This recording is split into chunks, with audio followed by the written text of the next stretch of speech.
Okay, இப்போ வந்து நம்ம ஃபுட்பாலை பத்தி பேச போறோம் கைஸ். நாளைக்கு வந்து வேர்ல்ட் கப் ஸ்டார்ட் ஆக போகுது. ஃபர்ஸ்ட் மேட்சே வந்து மெக்சிகோக்கும் சவுத் ஆப்பிரிக்காவுக்கும் நடக்க போகுது. ஸோ ஃபுட்பால் பத்தி நமக்கு இருக்கிற நாலேஜஸ் வந்து மக்கள் கூட பகிர்ந்துக்கிறதுக்காக தான் இந்த ஒரு நிகழ்ச்சி. உங்க மகிழ்ச்சிக்காக எங்க நிகழ்ச்சி அப்படி வச்சுக்கலாம், ஓகேவா? ஸோ நம்ம கூட யார் யார் இருக்காங்க அப்படின்னு பாத்தீங்கன்னா, கோஜோ உன்னதாண்டா டே கோஜோ, ஓகே. அப்புறம் டிகே இருக்காரு, ஃபுட்பால் எக்ஸ்பர்ட். அப்புறம் கிறிஸ். ஹாய் கிறிஸ், எப்படி இருக்கீங்க? நல்லா இருக்கேன். உனக்கும் ஃபுட்பால் பத்தி ஒண்ணும் தெரியாது, எனக்கும் ஃபுட்பால் பத்தி ஒண்ணும் தெரியாது. தெரிஞ்சது 2 பேர் தான். ஆமா, டிகே வந்து ஃபுட்பால் எக்ஸ்பர்ட்டா இருப்பாங்க நம்மளை பொறுத்த வரைக்கும். ஸோ நமக்கு இருக்கிற எல்லா டவுட்ஸ் அப்புறம் ஃபுட்பால் பத்தின எல்லா இன்ஃபர்மேஷன்ஸும் இவங்க 2 பேர் தான் நமக்கு கொடுக்க போறாங்க கைஸ். ஜஸ்ட் அவன் 2 பேரும் ஃபில்லர்ஸ் எபிசோட் மட்டும் தான், ஓகேவா? சரி, ஃபர்ஸ்ட் வந்து எடுத்த உடனே எனக்கு ஒரு டவுட் வந்து என்னன்னா, வேர்ல்டு கப் எப்போன்னு பார்த்தேன். செகண்ட் வந்து யார் யாருக்கு மேட்ச்னு பார்த்தேன். Mexico versus south Africa. இவங்க 2 பேருக்குமே ஃபர்ஸ்ட் மேட்ச் வைக்கிறதுக்கு என்ன ரீசன் இருக்கா? இல்ல, சொல்லுங்க டிகே. இல்ல கிருஷ்ணா ஏதோ கிறிஷ் ஏதோ கொஸ்டின் கேட்டாரு. இல்ல, இவர் சொன்ன மாதிரிதான் எனக்கு அதே டவுட் தான். இப்ப நார்மலா இப்ப ஐபிஎல்ல பாத்தீங்கன்னா வந்து ஒரு டீமுக்கு வந்து மொத்த டீம் கூட கலந்து போட்டு குரூப் ஸ்டேஜ் வச்சு ஆடுவாங்க. இதுல வந்து போல் ஏ போல் பி அந்த மாதிரி நிறைய பிரிச்சு வச்சிருக்காங்களே, அது வந்து இவங்களா பிரிக்கிறதா இல்ல அதுக்கு ஏதாவது ப்ரொசீஜர் ஏதாச்சும் இருக்கா? ஸோ ஃபர்ஸ்ட் வந்து மனோயா கேட்டதுக்கு வந்து ஃபர்ஸ்ட் பதில் சொல்லிடலாம். எப்பயுமே வந்து ஃபுட்பால் வேர்ல்டு கப் வந்து 4 வருஷத்துக்கு ஒரு டைம் நடக்கும். லைக்லி கிரிக்கெட் மாதிரி தான். கிரிக்கெட் வேர்ல்டு கப் எப்படி 4 வருஷத்துக்கு ஒரு டைம் நடக்கும், அது மாதிரிதான் ஃபுட்பால் வேர்ல்டு கப்பும் 4 வருஷத்துக்கு ஒரு டைம் நடக்கும். இதோட ஃபர்ஸ்ட் மேட்ச் வந்து கிரிக்கெட்ல வந்து வேற மாதிரி இருக்கும். இங்க வந்து என்னன்னா ஹோஸ்ட் நேஷன், எந்த கண்ட்ரி வந்து அந்த வேர்ல்டு கப் வந்து ஹோஸ்ட் பண்றாங்க நடத்துறாங்களோ அவங்க வந்து ஃபர்ஸ்ட் மேட்ச் விளையாடுவாங்க, ஓகேவா? இந்த டைம் வந்து 3 ஹோஸ்ட் நேஷன், ஒரு ஹோஸ்ட் நேஷன் கிடையாது, 3 host nation. Mexico, Canada, US 3 கண்ட்ரில நடக்குது வேர்ல்டு கப். மொத்தம் அதாவது மொத்தமா வந்து குரூப் ஸ்டேஜஸ் எல்லாம் சேர்த்து 104 மேட்சஸ், ஓகேவா? இன்னைக்கு ஆரம்பிச்சிச்சுன்னா ஜூலை 19 வரைக்கும் மொத்தம் 104 மேட்சஸ் நடக்க போகுது, ஓகேவா? அந்த பூல் ஏல யார் யார் இருக்காங்கன்னா Mexico, south Africa, Korea, south Korea, அதுக்கப்புறம் வந்து செக் ரிபப்ளிக், செக்கியான்னு சொல்லுவாங்க, செக்கியா இருக்கு, ஓகேவா? அதனால இன்னைக்கு நம்மளோட டைம்ல வந்து 12:30 வந்து இந்தியன் டைம்ல 12:30 வந்து ஃபர்ஸ்ட் மேட்ச் வந்து ஹோஸ்ட் நேஷனான மெக்சிகோவும் அந்த குரூப்ல இருக்க சவுத் ஆப்பிரிக்காவும் ஹெட் டு ஹெட் ப்ளே பண்றாங்க. இந்த டைம் மட்டும் 3 கண்ட்ரி சேர்ந்து இல்ல அப்படி இல்ல, இதுக்கு முன்னாடி நிறைய டியூவல் கண்ட்ரிஸ் வந்து பார்ட்டிசிபேட் பண்ணி, ஏசியால இது வரைக்கும் ஏசியன் சப்கான்டினென்ட்ல இது வரைக்கும் ஒரே ஒரு ஃபுட்பால் வேர்ல்டு கப் டோர்னமெண்ட் தான் நடந்திருக்கு 2002ல. அது யாரு இப்ப ஹோஸ்ட் பண்ணாங்கன்னா ஜப்பான், சவுத் கொரியா 2 பேரும் ஜாயிண்டா பண்ணாங்க. அது மாதிரி நிறைய கண்ட்ரிஸ், அதாவது ஒரு கண்ட்ரியால அந்த மேட்ச் நடத்த முடியாது. வேர்ல்டு கப் ஏசியால தான் நடந்தது, கத்தார் தான் நடந்தது. இது லாஸ்ட் வேர்ல்டு கப் வந்து கத்தார், சாரி. கேள்வி மறந்துட்டேன். 2022 அது வந்து கத்தார் வந்து நான் வந்து ஒரு மாதிரி தூர தேசத்திலேயே வச்சது. சவுத் கொரியா, ஜப்பான்லாம் பக்கமா இருக்கா, கத்தார் வந்து ஒரு மாதிரி இது. லாஸ்ட் டைம் மொத்தம் 2 வேர்ல்ட் கப் தான் ஏசியால நடந்திருக்கு இது வரைக்கும், 1930s இருந்து பாத்தீங்கன்னா இப்போ வரைக்கும். அது வந்து 2002ல வந்து அப்ப வந்து 2 கண்ட்ரி சேர்த்து நடத்தினாங்க, ஒன்று south Korea, Japan. Last time வந்து 2022ல வந்து கத்தார் நடத்தினாங்க. என்ன கொஸ்டின் கேட்டீங்க? இல்ல, கொஸ்டின் வந்து என்னன்னா வந்து இப்போ எப்படி வந்து அந்த டீம் வந்து பிரிக்கிறாங்க, இந்த போல் ஏ போல் பி எப்படி அதை வந்து பிரிக்கிறாங்க? நான் சொல்றேன். அது என்னன்னா, ஒரு வேர்ல்ட் கப் முடிஞ்ச உடனே கிரிக்கெட் வேர்ல்டு கப் மாதிரி எல்லாம் கிடையாது. மொத்தமே 20 கண்ட்ரி தான் மேட்ச் கிரிக்கெட் ஆட தெரியும். அந்த 20 பேரையும் கூட்டு வந்து உங்களுக்குள்ளே அடிச்சுக்குங்கடா அப்படின்னு சொல்லி பிங்கி பாக்கி போட்டெல்லாம் டீம் போட மாட்டாங்க. இப்ப நீங்க வேர்ல்டு கப் வேர்ல்டு கப் ஆமா, வேர்ல்டு கப் பேர் மட்டும் வேர்ல்டு கப் 6-12 டீம். இல்ல இல்ல, இப்ப நீங்க வந்து ஐசிசியை வந்து குத்த சொல்றீங்க.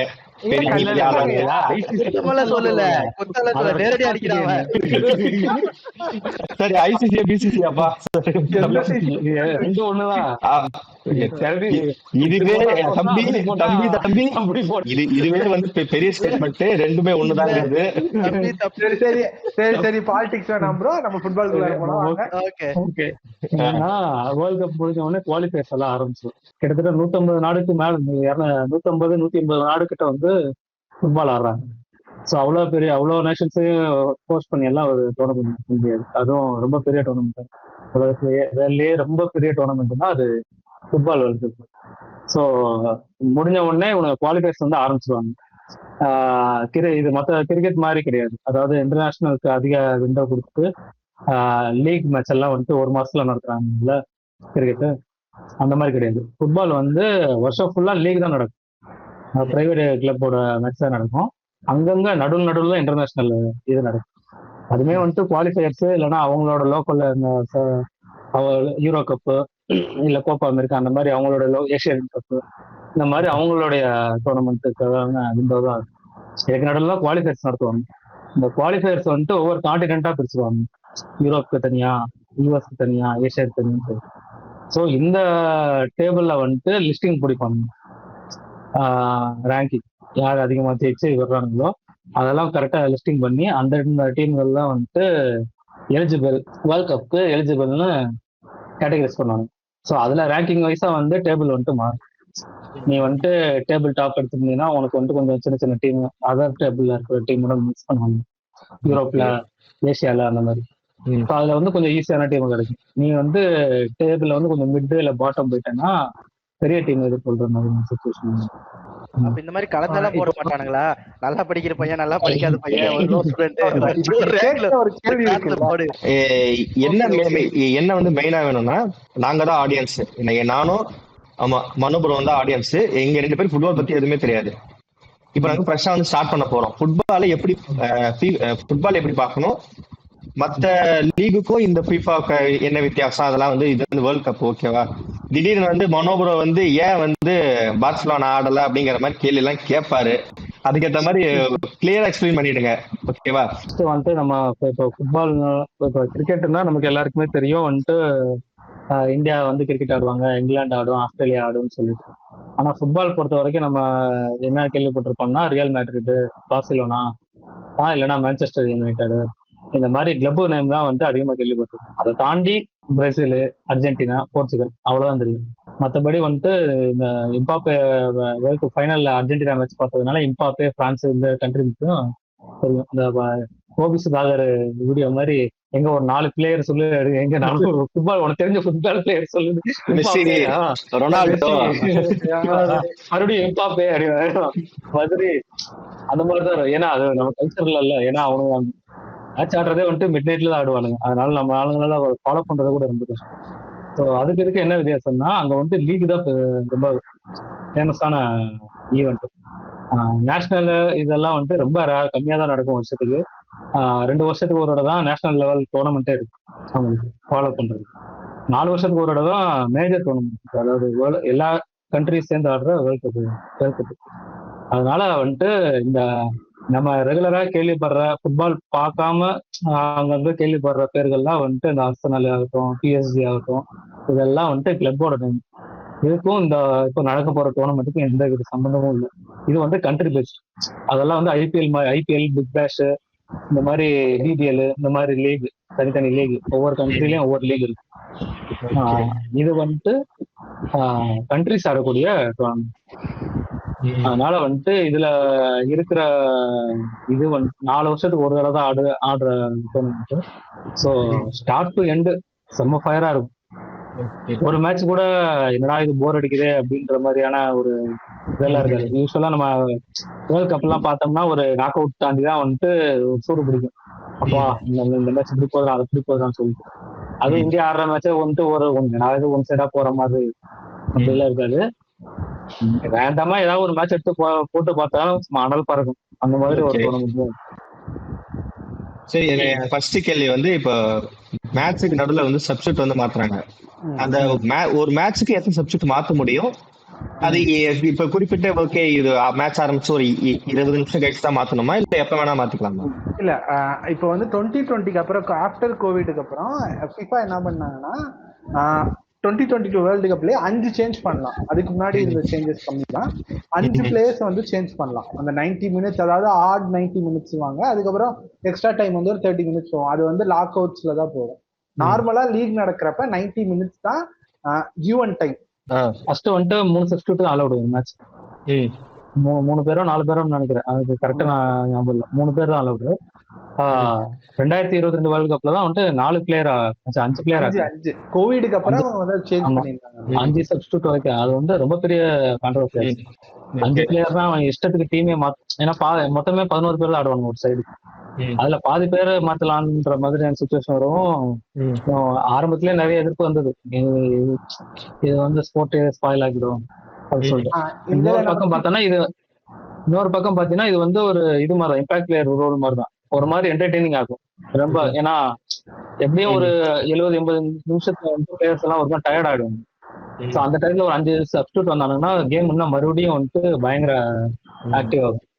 அதனால அதுவும் இல்லாம மேட்ச் டிராவ் ஆச்சு அப்படின்ற பட்சத்துல, டிராவ் ஆச்சுன்னா அதாவது இந்த லீக் நடத்துவாங்க இல்ல, லீக் ஸ்டேஜ் லீகா அது பேர் என்ன, இந்த ஸ்டேஜ் குரூப் ஸ்டேஜ்ல வந்து 90 நிமிஷத்துல வந்துட்டு உனக்கு 90 கூட ஒரு 4 நிமிஷம் 5 நிமிஷம் எக்ஸ்ட்ரா டைம்.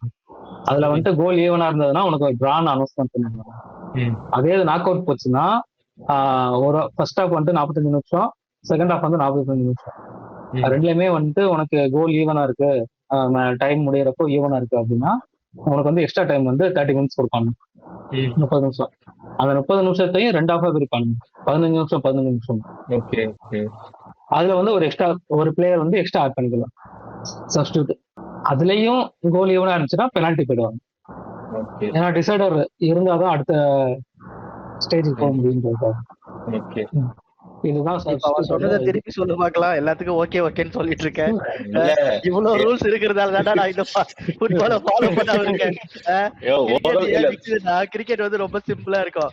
டாஸ் போடுறா, பேட்டிங் பவுலிங், பால் போடுறா, அடிக்கிறா, 6 4 வின் லாஸ்ட் முடிஞ்சு போச்சா? இல்ல ஃபுட்பால் வந்து எப்படின்னா, கிரிக்கெட்டை பொறுத்த வரைக்கும் பேட்ஸ்மேன் பவுலர் அதோட முடிஞ்சிடும், எல்லாமே கீப்பர் ஒருத்தர் அடிஷனல். இங்க வந்து கீப்பருக்கு பதிலாக கோலின்னு ஒருத்தர் இருக்கு. ஆனா ஃபுட்பால்ல என்னன்னா டிஃபெண்டர், மிட்ஃபீல்டர், ஸ்ட்ரைக்கர் அப்படின்னு வெரைட்டியா இருப்பாங்க.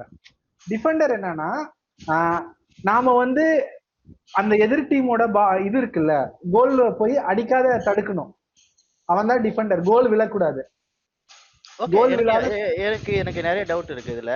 இப்போ வந்து நீங்க சொல்றீங்க டிஃபெண்டரு, ஸ்ட்ரைக்கரு, கோல் கீப்பரு இந்த மாதிரி இருக்குல்ல, அவன் ரோலை விட்டு வேற ரோல் பண்ணக்கூடாது. இப்ப டிஃபெண்டர் வந்து தடுக்கிறதுன்னு சொல்றீங்க, அவன் கோல் அடிச்சா அதை கோல் அடிக்கலாம், அதெல்லாம் பிரச்சனை இல்ல அவன். ஆனா அவனோட பேசிக்னா டிஃபெண்ட் பண்ணும். அவர் சொல்றது எப்படின்னா, இப்ப வந்து கிரிக்கெட்ல நான் வந்து பவுலர் தான், இப்ப நான் போயிட்டு பேட்ஸ்மேன்ல அவுட் ஆயிட்டானா, இப்ப நான் போய் இப்ப பேட்டிங் ஆடணும் வேற வழி இல்ல, அதுக்கு நான் வந்து பேட்டிங் ஆடக்கூடாதுன்னு ரன்னே தூக்க மாட்டீங்களா?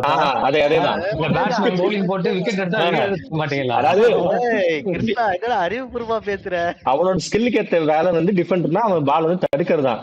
இன்கேஸ் அவனுக்கு சான்ஸ் கிடைச்சிருச்சு, அட்டாக்கர்ஸ் எல்லாருமே வந்து பிளாக் ஆயிட்டானே, இவன் தான் போய் கோல் போடணும்னா இவன் வந்து கோலை நோக்கி தான் போவான். அதே மாதிரிதான் சேம் இதுதான். இவனை மேன் மார்க் பண்ணலைன்னா இவன் கோல் பண்ணல, தப்பு, அதெல்லாம் ஒன்றும் பிரச்சனை இல்லை, அதெல்லாம் இல்லை. ஆனா அவனோட பிரைமரி ரோல் என்னன்னா டிஃபெண்ட் பண்ணும். இவங்க டீமுக்கு கோல் கன்சிட் பண்ணாத அவன் வந்து தடுக்கணும். மிட்ஃபீல்டர் என்னன்னா அவங்க தான் சான்சஸை கிரியேட் பண்ணுவாங்க. பால் அவங்ககிட்ட வந்துச்சுன்னா ஸ்ட்ரைக்கர்கிட்ட வந்து கரெக்டா பாலை கொடுத்து கோல் போடுறதுக்கான வேலை. இருக்கிறதுலயே கஷ்டமான ஜாப் என்னன்னா டிஃபெண்டரும் மிட்ஃபீல்டரும். ஈஸியா போய் கோல் போறது யாருன்னா ஸ்ட்ரைக்கரு. பாலை போட்ட உடனே டக்குன்னு போட்டாங்க. அதுவும் ரொனால்டோ மெஸ்ஸி என்னவா இருக்காங்க இதுல? இல்ல இப்ப அவர் வந்து டைரக்டா வந்து ரொனால்டோ தான் கலாச்சிருக்காரோ எனக்கு ஒரு தோணுது. ஸ்ட்ரைக்கர்னால எல்லாருமே சேர்ந்தா வருவாங்க. இல்ல மெஸ்ஸி என்னவா இருக்காரு, ரொனால்டோ என்னவா இருக்காரு? அது சொல்றேன். மெஸ்ஸி, ரொனால்டோ, நெய்மாரு, எம்பாப்பே, ஹாலண்டு, இந்த மாதிரி கேள்விப்படக்கூடிய ஃபேமஸான ஆளுங்க, அதிக லெவல்ல கோல் அடிச்சிருக்கவங்க, இவங்க எல்லாருமே வந்துட்டு ஃபார்வர்டு ஆடுறாங்க. ஃபார்வர்டுனா ஸ்ட்ரைக்கர், ஃபார்வர்டுனா முன்னாடி நிக்கிற 3 பேர், அதாவது 3 வருஷம் 4 வருஷம் நிற்பாங்க லைன், அதுதான் லைன் அப்னு சொல்லுவாங்க. அந்த இடத்துல கோல் கீப்பருக்கு அப்புறம் ஒரு 4 டிஃபெண்டர் இருப்பாங்க, 4 5 3 மேட்சுக்கு ஏற்ற மாதிரி. அதுக்கப்புறம் மிட்ஃபீல்டர் இருப்பாங்க, மிட்ஃபீல்டுக்கு அப்புறம் ஃபார்வர்டு. இவங்க எல்லாமே ஃபார்வர்ட்ல ஆடக்கூடிய. ஃபார்வர்ட்லயுமே ஸ்பெஷலிஸ்டா ரொனால்டோ இவங்க எல்லாம் வந்துட்டு ஸ்ட்ரைக்கர் ஆடக்கூடிய. அந்த ரொனால்டோ R9 பிரேசில் ரொனால்டோவும் சரி, இந்த ரொனால்டோவும் சரி ஸ்ட்ரைக்கர் ஆடக்கூடியவங்க. மெஸ்ஸி, நெய்மாரு இவங்க எல்லாம் வந்துட்டு விங் ஆடக்கூடிய. லெஃப்ட் விங் ரைட் இங்கன்னா சரி, okay. இந்த லெஃப்ட் இல்லனா ரைட், இந்த வேண்டாம், அரசியல் வேண்டாம், அரசியல் வேண்டாம். இல்ல இல்ல இப்ப சரி, okay. Okay, இந்த விங்கெல்லாம் வேண்டாம். எனக்கு கேள்வி என்ன வந்து என்னென்ன ஃபவுலுக்கு வந்து என்னென்ன இது கொடுப்பாங்க? இப்ப வந்து கார்னர் கிக் வந்து எதுக்கு கொடுப்பாங்க, ஃப்ரீ கிக் வந்து எதுக்கு கொடுப்பாங்க, எல்லோ கார்டு ரெட் கார்டு இதெல்லாம் எதுக்கு தருவாங்க, என்ன மாதிரி ஃபவுல் பண்ணலாம்? இது ரொம்ப பிசிக்கலான கேம். அதனால என்னன்னா நீ வந்துட்டு பாடி டு, அதாவது ஒருத்தர் பக்கத்துல போய் தான் பால் எடுக்க முடியும், ஒருத்தர்கிட்ட மோதி கான்டாக்ட் பண்ணி தான் பாலை வந்து எடுக்க முடியும். அப்படிதான் கேமோட ப்ராசஸ். ஆனா அது வந்து ஒரு லெவலுக்கு மேல போயிடக்கூடாது. கடிச்சு வைக்கிறது, எத்தி மிதிக்கிறது, மண்டை வச்சு முட்டுறது, அந்த மாதிரிலாம் பண்ணக்கூடாது. எங்கெங்கெல்லாம் வரலாம்.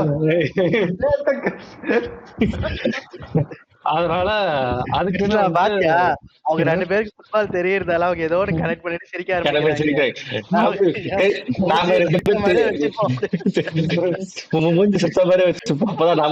ஆரம்பிப்பாங்க. என்னன்னா அதோட வெயிட் இது பொறுத்தான், இம்பாக்ட் பொறுத்தான். பால் ஒருத்தர் பால் காலில் எட்டு போறான்னு வையன், நீ ஓடி போய் டேக்கிள் போடுவாங்க. டேக்கிள்னா படுத்துக்கிட்டு தரையா போய் காலை ஓங்கி உடச்சு எடுத்துவாங்க. அப்படி எத்துறப்ப வந்துட்டு உன்னோட ஃபர்ஸ்ட் கான்டாக்ட் வந்து பால் மேல இருக்கும். நீ என்ன வேணாலும் பண்ணலாம், போயிட்டு ஸ்லைடு போடலாம், போய் நச்சு விழலாம், மண்டையை கொடுக்கலாம், என்னன்னாலும் பண்ணலாம். ஆனா உன்னோட ஃபர்ஸ்ட் கான்டாக்ட் வந்து பால் கிட்ட, பால் மேல இருந்ததுன்னா அதுக்கப்புறம் அவன் ஒரு 10 பல்ட்டி அடிச்சாலும் யாரும் ஒண்ணும் கண்டுக்க போறது இல்லை. காலை பிடிச்சிட்டு ஐயமான கதறினாலும் சரி, ஸ்ட்ரெச்சர் வச்சு தூக்கிட்டு போனாலும் சரி, யாரும் ஒண்ணும் கண்டுக்க போறது இல்லை. அது கணக்கிலே கிடையாது அவனுக்கு எவ்வளவு அடிப்பாங்க. அது ஃபவுல் கிடையாது. ஆமா, நீ பாலை விட்டுட்டு லேசா காலை தட்டினாலும் இது ஃபவுல். அது வந்துட்டு ஃபவுல். அந்த பாலை பிடுங்கி ஆப்போசிட் டீம்கிட்ட கொடுத்துருவாங்க. அதுதான் ஃப்ரீ கிக்கா கொடுப்பாங்க. யாரு ஃபவுல் பண்ணானோ அவனுக்கு ஆப்போசிட் டீம்ல கொடுத்துருவாங்க. இல்ல நீ ஃபவுல் பண்ணதே வந்துட்டு இன்னும் லேசா ஓசாம கொஞ்சம் ஹெவியா அடிச்சுட்ட, பிளேயர் கொஞ்சம் வலிக்குது, கத்துறா, ஐயமான கத்துறான்னா எல்லா கார்டு கொடுத்துருவாங்க. அதனாலதான் சும்மா கீழே வந்தோடனே கத்த ஆரம்பிச்சிருக்காங்களா, ஐயாமான உருவானு கார்டு கொடுத்தோடனே டக்கு நினைச்சு நின்று போனுங்க. ஆமா ஆமா ஆமா ஆமா. சரி, அப்ப இந்த கார்னர் இதே இது இம்பாக்ட் ரொம்ப பயங்கரமா இருக்கு, அன்வான்டா இருக்கு. அதாவது இன்டென்ஷனலா போயிட்டு பாலே கம்யூனிகேட் பண்ணாம டைரக்டா போயிட்டு கையடிச்சு மூஞ்சில் அடிக்கிறது, வேற ஏதாவது இந்த மாதிரி இன்அப்ரோப்ரியேட்டா பண்ணா அப்படின்னா ஸ்ட்ரைட் ரெட் தான். எல்லோ கார்டு வந்து ஃபர்ஸ்ட் வார்னிங், செகண்ட் இயர்ல வாங்கினாலும் அது ரெட்டா கன்வெர்ட் ஆகும். அதே மேட்ச்ல ரெட்டா கன்வெர்ட் ஆகும்.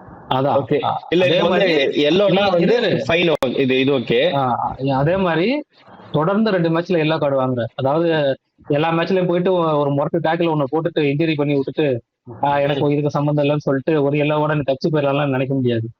நீ தொடர்ந்து 2 எல்லோ கார்டு வாங்கின குரூப் ஸ்டேஜ்ல வாங்கினீங்கன்னா 3ஆவது மேட்ச் பேன் ஆட முடியாது. நீ ரெட் கார்டு வாங்கினாலும் அடுத்த மேட்ச் பேன். தொடர்ந்து 2 மேட்ச்ல வாங்குறோம்னா 3ஆவது மேட்ச் வந்து பேன். நீ ரெட் கார்டு வாங்கினாலும் அடுத்த மேட்ச் பேன். இதெல்லாம் வந்து இப்போ ஒரு ரெட் கார்டு வாங்கினாவே அடுத்த மேட்ச் பேனு. 2 மேட்ச்ல ஒவ்வொரு எல்லோ கார்டு வாங்கினாலும் 3ஆவது மேட்ச் பேன். அந்த பிளேயர் பேன். இதுல என்னன்னா ரெட் இப்ப வந்து நீ இப்ப மேட்ச் நடந்துட்டு இருக்கப்ப ரெட் கார்டு வாங்கிட்டேன்னா அந்த மேட்ச்ல உன் டீம் 10 பேரை வச்சுதான் விளையாட முடியும். ஆமா, எக்ஸ்ட்ரா பிளேயர்லாம் கொண்டு வர முடியாது. இப்போ வந்து கிரிக்கெட்ல பிளேயர் இன்ஜுரினா வேற பிளேயர் போட்டு ஆடுற கணக்குலாம் இல்ல. ஓகே, அது புரியுது. இப்ப 10 பேரை வச்சுதான் ஆடணும். 10 பேரை வச்சு ஆடணும். டெக்னிக்கலா ஆப்போசிட் டீமுக்கு அட்வான்டேஜ். ஓகே, புரியுது. இந்த ரெட் கார்டோட இம்பாக்ட் பொறுத்து வந்துட்டு பேன் வந்து ஒரு மேட்ச் இல்லாம 2-3 மேட்சாவும் ஆகும். 2 மேட்ச் 3 மேட்ச்னு சொல்லி. அதுவும் இல்லாம இதெல்லாம் வந்துட்டு குவார்டர் ஃபைனல் வரைக்கும் தான். அதுக்கப்புறம் வந்துட்டு வேவ் ஆஃப் பண்ணிடுவான். சாரி, செமிஃபைனல் வரைக்கும் நினைக்கிறேன். அது வரைக்கும் நீ வாங்கின கார்ட்ஸ் எல்லாத்தையும் வந்துட்டு வேவ் ஆஃப் பண்ணிடுவாங்க. அதுக்கப்புறம் எல்லாம் அதுக்கு முன்னாடி நீ வாங்கின கார்டெல்லாம் கணக்கு கிடையாது. செமிஃபைனல் இல்ல ஃபைனல் வரைக்கும் இருக்குமே தம்பி. இல்ல முன்னாடி இப்போ குவார்டர் ஃபைனல்லையும் செமிஃபைனல்லையும் நான் குவார்டர் ஃபைனல்லையும் ரவுண்ட் ஆஃப் 16 நான் கார்டு வாங்கினேன்னா அது வந்து செமிஃபைனல் வந்து என்ன இம்பாக்ட் பண்ணுது. செமிஃபைனலுக்கு முன்னாடியே வந்துட்டு கார்டெல்லாம் வேவ் ஆஃப் பண்ணிடுவாங்க. ஏன்னா முக்கியமான பிளேயர்ஸ் எல்லாம் வந்துட்டு செமிஃபைனல்ல ஃபைனல்ஸ்ல ஆடாம போயிடுவாங்க. ஓகே சரி, ஓகே. நீ செமிஃபைனல்ல ஃபைனல்ல போயிட்டு வேலை எல்லாம் பண்ணனா அதுவும் இல்லாம இன்னொரு முக்கியமான விஷயம் என்னன்னா இந்த மாதிரி பெரிய மேட்ச் இந்த அர்ஜென்டினாக்கு நெதர்லாந்துக்கும் போன இதுல ஒரு அடிச்சு மல்லு கட்டி உருண்டானுங்க WWE மாதிரி. ஆமா எலிமினேஷன் சேம்பர் மாதிரி 16 கார்டு மொத்தம். 16. ஆமா, வேர்ல்ட் கப் ஹிஸ்டரியிலேயே அதிக கார்டு வாங்கின மேட்ச் அதுதான். 16 எல்லோ கார்டு, 16 எல்லோ கார்டு, லாஸ்ட்ல 2 ரெட் கார்டு. மேட்ச் முடிஞ்சதுக்கு அப்புறம் ரெட் கார்டு சண்டை. யாரு ஜெயிச்சாங்க அதுல? Argentina quarter final. என்னன்னா அதுல வந்துட்டு நிறைய பேர் வந்துட்டு என்கிட்ட வந்து ஆர்குமெண்ட் எல்லாம் பண்ணு, இதுக்கு ஏன் ஃபவுல் கொடுக்கல, இதுக்கு ஏன் கார்டு கொடுக்கல, அதுக்கு ஏன் கார்டு கொடுக்கல. இந்த மாதிரி மேஜர் டோர்னமெண்ட்ல வந்துட்டு அது நாக் அவுட் ஸ்டேஜ்ல வந்து எடுத்த உடனே வந்துட்டு ஒரு பிளேயருக்கு வந்துட்டு கார்டு கொடுத்துருவாங்க டக்குன்னு. ஏன்னா கேமை வந்துட்டு ஸ்பாயில் பண்ணிடுவோம் அப்படின்றதுக்காக முதல்ல இனிஷியலா வார்னிங் கொடுப்பாங்க. அது சீரியஸான டெலிபரேட்டான அட்டெம்ப்டா இருந்தா ஒழிய, மற்றபடி இந்த பால் டேக்கிள் பண்றப்ப கால் ஸ்லிப் ஆகி முழங்கல்ல பட்டுருச்சு, ஷோல்டர் டு ஷோல்டர் போடுறப்ப ஏதாவது இடிச்சு விட்டான் அப்படின்ற இதெல்லாம் வந்துட்டு வார்னிங் தான் பண்ணுவாங்க. எடுத்த உடனே கார்டு எடுத்து கொடுக்க மாட்டாங்க. ஸோ அதையும் புரிஞ்சுக்கணும். லீக் மேட்சை பார்த்துட்டு இதுக்கெல்லாம் கார்டு கொடுத்துருக்குறான், இதுக்கு ஏன் கார்டு கொடுக்கல அப்படின்ற மாதிரியான கன்ஃபியூஷன் எல்லாம் வரக்கூடாது. சம்டைம் ரெஃபரீஸும் அதை இது பண்ணுவாங்க. சம் ரெஃபரீஸ் உடனே கொடுத்துருவாங்க. Some referees split of the, ஏன்னா இப்போ வந்து விஏஆர் இருக்கு. எப்படி நம்ம தேர்ட் அம்பையர் மாதிரி விஏஆரும் ஃபுட்பாலுக்கு இருக்கிறதுனால அவங்க போய் அதை செக் பண்ணிட்டு கொடுக்கலாம். இவங்களும் சேலஞ்ச் பண்ணலாம். ஸோ இது வந்து கிளைம் எடுக்கலாம், கேட்கலாம். ஹேண்ட்பால்ல இருந்து இப்ப கோல் வந்து ஆஃப் சைட் போனது இருக்கா இல்லையா, இந்த மாதிரி நிறைய விஏஆர் இருக்கு. ஆனா விஏஆர்லயே பிரச்சனை அப்படின்னு சொல்றாங்க. அதனால வந்து எல்லாத்துக்கும் ரிஸ்பெக்ட் இருக்கு. பியூரன்க்கு ரெஃபரி கொடுக்கறது தான் டிசிஷன். விஏஆரே கொடுத்தாலும் அது வந்து ரெஃபரி கொடுக்கறது தான் எப்படி இந்த அம்பையர்ஸ் கால் வருதோ அந்த மாதிரி. அது வந்து அவங்களுக்கு ரிவ்யூ எடுக்கிறது இது இருக்கா? அவங்களுக்கு 2 ரிவ்யூ தான் எடுக்க முடியும், ஒண்ணுதான் கேப்டன் இல்ல அப்படியே கிடையாது. கேப்டன் போய் கேட்கலாம், எனக்கு வந்துட்டு இந்த மாதிரி கையில பால வாங்கினா நான் பார்த்தேன், தயவு செஞ்சு கொஞ்சம் பாருங்கன்னு சொல்லிட்டு. அம்பையரோட டிசிஷன் தான் கொண்டு போறது. அதுவும் அம்பையர் நான் போய் பார்க்கணும், பார்க்கறது அம்பையர் டிசிஷன். அவன் கேட்பான், அம்பையரோட டிசிஷன் தான். நான் ஒரு டவுட் என்னன்னா வந்து இப்ப கார்னர் கிக்கு எதுக்கு கொடுப்பாங்க? அதான் இப்ப ஃப்ரீ கிக் பார்த்தோமா, இப்ப பார்த்தது வந்து ஃப்ரீ கிக் பார்த்தோம். வேண்டாம், இல்ல நான் உண்மையாவே சொல்றேன். அந்த கார்னர்ல போயிட்டு பால் வெளியே போச்சுன்னா அங்க வச்சு அப்படியே அடிப்பானுங்கல்ல, அது சொல்றேன். அதான் உன்கிட்ட இருந்து டிஃபெண்டர் பாலை வாங்குறப்போ பால் வாங்கி எடுத்து போவாங்கல்ல, அந்த டைத்துல நீ வந்து பிரஸ் பண்ற அப்படின்னா கோல் கீப்பருக்கு அடிச்சாருன்னா கோல் ஆயிடு சொல்லிட்டு அந்த கோல் கீப்பர் சைடு எங்கிட்ட அடிச்சுக்குவாங்க. இல்லைன்னா இவனே இந்த சேம் டீம் பிளேயரு கோல் அடிக்கிறப்போ டிஃபெண்டர் எவனா மண்டை கொடுத்தாங்கன்னா அவன் தலையில போட்டு வெளில போயிடும். இந்த மாதிரி சுச்சுவேஷன். ஒண்ணு அந்த லைன்ல வந்துட்டு ஆப்போனன்ட் டீம் வந்து அடிச்சு அந்த கோல் கீப்பர் ஒட்டி ஒரு லைன் இருக்கும், புரியுதா? 2 பிளாக் இருக்கும், கார்னர் பிளாக், நடுவுல கோல் அந்த போஸ்ட் இருக்கும். அந்த திசை அந்த கேப்ல பால் ஒண்ணு ஆப்போசிட் டீம் இல்லைன்னா நாம ஷூட் பண்றப்போ டிஃப்ளெக்ட் ஆகி போறது. இந்த 2 பாலுக்கு வந்துட்டு கார்னர் கொடுப்பாங்க. அதுவும் அந்த கோல் போஸ்ட்டுக்கு எந்த சைடு போகுதோ பால் அந்த சைடு தான் கார்னர் கொடுப்பாங்க. சம்டைம்ஸ் நீ கோல் டார்கெட் வச்சுட்டேன்னா கோலி வந்து கையில பட்டு போனாலும் அது கார்னர் கிக் தான். இப்ப வந்து நான் வந்து கோல் அடிக்கிறேன்னா அது கோல் வந்து கீப்பர் கையிலயும் படாம மத்த அந்த ஆப்போனன்ட் டீம் கையிலயும் படாம டைரக்டா வெளியே போயிடுச்சுன்னா வந்து ஒரு தப்பா வந்து அடிச்சிட்டேன். அது வந்து என்னன்னா அது வந்து இவ எடுத்துருவாரு கோல். அது வந்து நேரம் கோல் கீப்பர். சரி, ஓகே. ஆடியோ கட் ஆகுது, மனோ ஆஃப் பண்ணிடு. அதுதான் அந்த மாதிரி பால தான் கோல் கீப்பர் எடுத்து அவன் அடிச்சு அவன் ஷூட் பண்ணும். அதுலயே நிறைய சம்பவங்கள் நடக்கும். கோல் கீப்பர் வந்து பால் எடுத்து கையில வச்சுட்டு கிரவுண்ட்ல வைக்கிறப்போ தூக்கி போட்டு எத்துறப்போ டக்குனு காலை உள்ளாட கொடுத்தெல்லாம் கோல் அடிப்பாங்க. அதுதான் இந்த வேர்ல்டு கப்ல ரூல்ஸ் கொண்டு வந்திருக்காங்க. மேல கோல் வந்து கையில பால ஹோல்ட் பண்ணக்கூடாது. அவன் வந்து ஒண்ணு பாஸ் பண்ணிடணும் இல்ல ஷார்ட் பண்ணிடணும். அதே மாதிரி வந்து 10 செகண்டுக்குள்ளார வந்து இவங்களை சப்ஸ்டியூட்டை சேஞ்ச் பண்ணிடணும். இல்லைன்னா 1 நிமிஷம் கழிச்சுதான் உள்ள வர முடியும். அது வரைக்கும் அந்த ஆப்போசிட் டீம் வந்து அந்த 10 பிளேயர் எத்தனை சப்ஸ்டியூட் வைக்கிறாங்களோ அவ்வளவுதான் வச்சு விளையாடணும். ஸோ அந்த டைம் வேஸ்ட் பண்றாங்கிறதுக்காக இந்த டைம் வந்து FIFA அந்த ரூல்ஸ் கொண்டு வந்திருக்காங்க. ஓகே. சோ ஓவராலா ஃபுட்பால்ல டைமிங் தான் ரொம்ப ரொம்ப முக்கியமா இருக்கு. அதுக்கப்புறம் நம்ம முக்கியமா பார்க்க வேண்டிய விஷயம் பெனால்டி.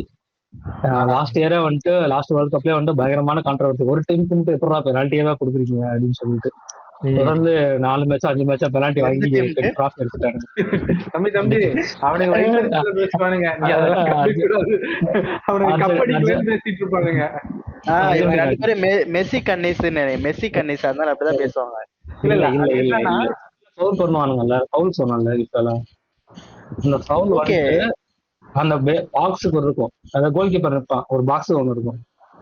அந்த ஃபவுல் வந்துட்டு வெளியில பண்ணினா அது ஃப்ரீ கிக், அதை கொண்டு போய் அந்த பாக்ஸுக்குள்ள பண்ணினா, அந்த ஃபவுல் பண்ணினா பெனால்டி. ஓ, அந்த கிரவுண்டுக்குள்ள அந்த பாக்ஸா போட்டிருப்பாங்க, அது அந்த ஏரியாக்குள்ள நடக்கிற விஷயங்களும் பார்க்கப்படுமா? ஆமா ஆமா, அந்த அதாவது கோல் கீப்பர் ஒட்டி இருக்கும். இல்ல இப்போ எனக்கு ஒரு டவுட், இப்போ வந்து ஃப்ரீ கிக், இப்போ வந்து பெனால்ட்டினா வந்து ஜஸ்ட் கோல் கீப்பர் மட்டும் தான் இருப்பான், இப்ப நமக்கு ஃப்ரீயா சான்ஸ் கொடுப்பாங்க, அவன் அடிச்சுக்கிறது. ஃப்ரீ கிக்ங்கிறது வந்து பால் எங்க ஃபோல் பண்ணாங்களோ அங்க இருந்து வந்து அடிக்கிற மாதிரியா இல்ல எப்படி? முன்னாடி ஒரு 10 பேர் நின்னுட்டு அடிப்பாங்க.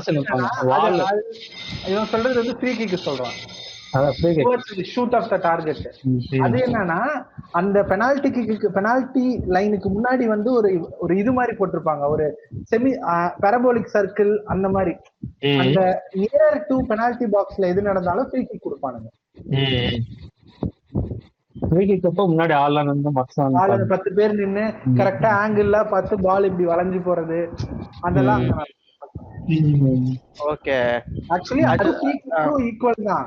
என்னன்னா இது நியரர் டு த போஸ்ட்னால பிளாக்ஸ் நீ கிரியேட் பண்ணிக்கலாம்.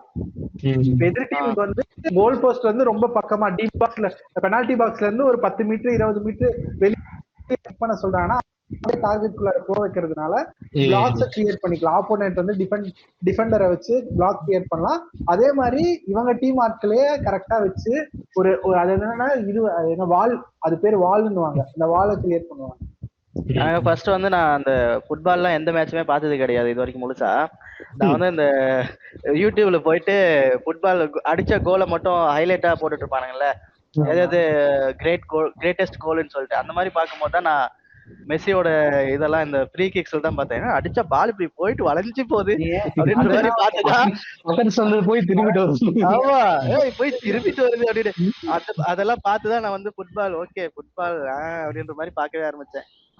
எனக்கு எப்பனா வந்து இந்த வாண்டட் படம் தெரியும்ல எல்லாருக்கும், குண்டு வளைஞ்சு போகுது, வளைஞ்சு அதே மாதிரி வளைஞ்சு போகுது பாரு அப்படின்றது.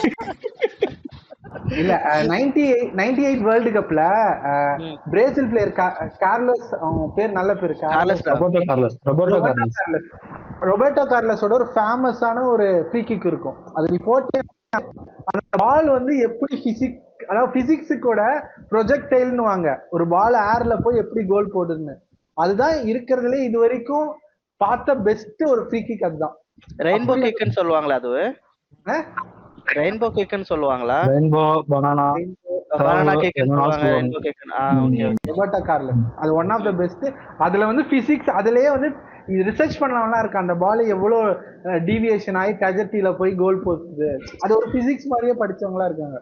அவருக்கு தெரியுமா? பிசிக்ஸ் கூட நீங்க இருக்கிறீங்க,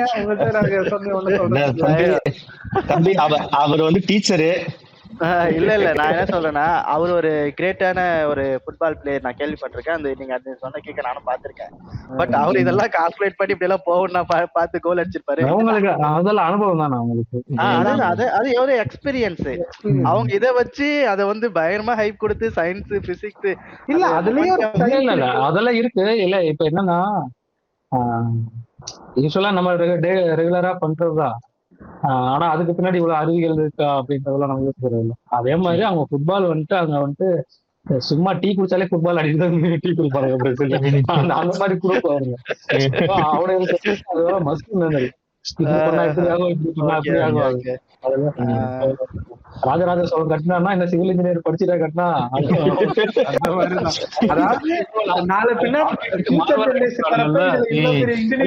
கண்டுபிடிக்கிற மாதிரிதான். அந்த மாதிரிதான் அது. புரியுது நானும் பாத்திருக்கேன் அந்த கேக். இதுல என்னன்னா ரொபர்டோ கார்லஸ் இன்னொரு விஷயம் என்னன்னா, அவர் வந்து டிஃபெண்டர். யூஸ்வலா வந்து ஃப்ரீ கிக் எல்லாம் வந்துட்டு ஸ்ட்ரைக்கர் தான் எடுப்பாங்க, ஸ்ட்ரைக்கர் இல்லைன்னா ஃபார்வர்ட் ஆடுறவங்க எடுப்பாங்க, மோஸ்ட்லி டிஃபெண்டர்ஸ் எடுக்க மாட்டாங்க. ரொபர்டோ கார்லஸா எடுத்து டிஃபெண்டர் வந்து ஃப்ரீ கிக் எல்லாம் ரெண்டாவது அந்த மனுஷன் ஷூட் பண்ணான்னா மண்டையை கொடுக்கறது, வால் ஜம்ப் பண்ணி தடுப்பானுங்கல்ல, அந்த மாதிரிலாம் யாரும் முயற்சி பண்ணவே மாட்டாங்க. நான் பார்த்தேன் சரியான ஸ்பீட்ல போகும். கைய கொடுத்தானா கையெல்லாம் உடஞ்சிட்டு போயிடும். அந்த அவ்வளவு ஸ்பீடா போகும் பால். நான் பார்த்தேன், இது நான் பார்த்திருக்கேன். எப்படி சொல்றது, சும்மா ஜென்ரலா பார்க்கும்போது ஒரு பால் போகுது, அது ஒருத்தர் நின்னுட்டு இருக்கான், தடுக்கிறதுக்கு என்னன்ற மாதிரி யோசிச்சேன். பட் ரியல் ஸ்பீடா ஃபுட்பால் அப்படின்னு சொல்லிட்டு ஒரு வீடியோ பார்த்தேன். பாக்குறேன், ஆமா, நம்ம ஒரு ஆங்கிள் பாக்குறதால அது ஒரு ஃப்ரேம் எல்லாம் அந்த மாதிரி வைக்கிறதால பால் இப்படி போகுது, இப்படி போகுது. ஓகேங்களா, அது ரியல் ஸ்பீட் பார்க்க இப்படி அப்படி இருக்கு. ஷாக் ஆயிட்டேன். அந்த குறிப்பா அந்த கார்ல அவருடைய கிக்கு தான் பார்த்தேன் நானு. சரி, இப்போ ஓரளவுக்கு இந்த ரூல்ஸ் எல்லாம் தெரிஞ்சிச்சு. போக போக வந்து மேட்ச் மீன் இதுக்கு பிறகு இந்த லீகை வந்து பார்க்க நமக்கு என்னென்ன டவுட்ஸ் வேணுமோ அதை கேட்டு தெரிஞ்சுக்கலாம். இப்ப அடுத்து வந்து எந்தெந்த மேட்சுக்கு நம்ம மெயினா பேச போறோம், எதை வந்து ஃபோக்கஸ் பண்ணி நம்ம போக போறோம், இல்ல ஜென்ரலா வந்து எல்லா ஒரு இந்த மேட்ச் முக்கியமான மேட்ச் அப்படிங்கறத பார்க்க போறோமா, இல்ல நாம வந்து ஜஸ்ட் இந்த பிரேசில், போர்ச்சுகல், அர்ஜென்டினா அந்த மாதிரி போறோமா? அதுக்கு முன்னாடி முக்கியமான இன்னொரு ரூல் ஒண்ணு இருக்கு. அது வந்து பல பேரு இந்த சீசனல் ஃபுட்பாலர்ஸ் இருப்பானுங்க, வேர்ல்ட் கப் வந்தா மட்டும் ஃபுட்பால் பாக்குறவனுங்க. சொல்லுங்க. அதான் அந்த மாதிரி மக்களுக்கு வந்துட்டு, அதாவது திடீர்னு ஃபுட்பால் பார்க்க ஆரம்பிக்கிறானுங்க, வந்துட்டு கோல் அடிப்பானுங்க. மேட்ச் நடந்துட்டு இருக்கும், திடீர்னு கோல் அடிப்பானுங்க, எல்லாம் செலிப்ரேட் பண்ணிட்டு இருப்பானுங்க. திடீர்னு பார்த்தா ஒருத்தன் ஓரத்துல இருந்து கோல் கிடையாதுன்றானுங்க. அதுக்கப்புறம் அடிச்ச கோல் இல்ல அப்படின்ற மாதிரியான ஒரு டவுட் வரும். அதுக்கு பேரு ஆஃப் சைடுன்னு சொல்லிட்டு, அது வந்து ஒரு பெரிய ரூல். அதுக்கு இருக்கிறதே கொஞ்சம் குழப்படியான ரூல். அதுல குழப்படியான இல்ல, ஃபுட்பால் ஆடுறவங்க பாக்குறவங்களுக்கு வந்து அது அண்டர்ஸ்டாண்டபிள் தான். புதுசா பாக்குறவனுக்கு அதை எப்படி ப்ராசஸ் பண்ணிக்கிறதுன்னே தெரியாது. சோ அது வந்துட்டு டிஃபெண்டர்ஸ் தான். யூஸ்வலா என்னன்னா, நம்ம யோசிக்கலாம் ஃபுட்பால் ஆடுறப்போ கீழே ஒருத்தர பெர்மனண்டா நிப்பாட்டி வச்சுக்கலாமே. என்ன பக்கையே தூக்குற அததான் யோசிச்சிருப்பான், அவன் யோசிச்சிருப்பான்னு எனக்கு தெரியும். ஊர்ல இருக்கிற எல்லா ஃபுட்பால் பாக்குற வாட்டி வப்பிலுக்கு வேண்டியது, அவங்களையாவது ஏதாச்சும் ஒரு அனுபவத்தை வச்சுட்டு இங்க வந்து சொல்ல வேண்டியது. அவன் அந்த மாதிரி கேட்டா, எந்த மாதிரி கேட்டா அவனுக்கு ரூல்ஸ் தெரியல. ஃபர்ஸ்ட் டைம் எல்லாம் பாக்குறப்ப அதுதான், ஏன் நாங்க ஒருத்தரை வச்சுட்டு அவனுக்கு பால் அடிச்சுன்னா போய் போட்டலாம்ல அப்படின்லாம் கேட்பாங்க. அது அப்படி அதான் யூஸ்வலா நமக்கு தோணும். இப்ப மெஸ்ஸி வந்துட்டு ஈஸியா ட்ரிபிள் பண்ணிடுவாரு, ஒன்னான்னு ஒன்னா பால் ஆடவே முடியாது அப்படின்றப்போ கோல் கீப்பரையே பக்கத்துலயே மெஸ்ஸி நிப்பாட்டி வச்சுக்கிட்டு இந்த பக்கம் டிஃபெண்டர்ஸுக்கு வாழ்க்கை எப்போ பால் கிடைக்குதோ தூக்கி மெஸ்ஸி கடிச்சு போடுறா கோல்னு சொல்லிடலாம்ல அப்படின்ற மாதிரி எல்லாம் யோசிப்பானுங்க. நம்ம முன்னாடி எல்லாம் பண்ணிருப்பானுங்க. அதனாலதான் இதை உடைக்கவே சொல்லிட்டு பால் பாஸ் பண்றாங்கல்ல, அப்ப வந்துட்டு பிளேயர் வந்துட்டு டிஃபெண்டருக்கு முன்னாடி இருக்கு. சோ என்னன்னா, டிஃபெண்டர்ஸ் எல்லாம் முன்னாடி ஏறி வந்துட்டானுங்க, பாதி பிச்சுக்கு முக்காவாசி பிச்சு பாதி பிச்சுக்கு ஏறி வந்துட்டானுங்கன்னா அவங்க தாண்டி ஸ்ட்ரைக்கரோ இல்ல ஃபார்வர்ட் பிளேயர்ஸ் எவனாலுமே இருக்க முடியாது. ஆப்போசிட் டீமுக்கு யாருனாலுமே வந்துட்டு பிளாக தூக்கிடுவாங்க. பிளாக தூக்கிட்டா பால பிடிங்க ஆப்போசிட் டீம்ல கொடுத்துருவாங்க. அதாவது ஆப்போசிட் டீம்காரன் வந்து அந்த லைன்ல இருக்கிறதுக்கு முன்னாடியே நீ இருந்தேன்னா அது வந்து ஆஃப் சைடு, நீ கோல் போட்டாலும் கோல் கிடையாது. ஏதாவது ஒரு பிளேயர் ஆச்சு இருக்கணும், அவனோட சின்ன காலாச்சு இருக்கணும், அதாவது அவன் டிஷர்ட் ஆச்சு உனக்கு முன்னாடி இருக்கணும், அவ்வளவுதான். நிஜமாவே மயிரிலே எல்லாம் போகும். போன தடவை முக்கியமான அதோட இம்பாக்ட் சும்மா பண்ணா இருக்கு, சும்மா அவனுக்கு முன்னாடி நிக்கணும் அப்படின்னு சொல்லிட்டு சின்ன காலு சின்ன ஷூக்கெல்லா போகும். இதோட இம்பாக்ட் எந்த லெவல்ல இருந்ததுன்னா, France Argentina versus France final match 2-2 போச்சு. எம்பாப்பே 2 கோல் அடிச்சு டிரா பண்ணி எக்ஸ்ட்ரா டைம் போச்சு மேட்ச்.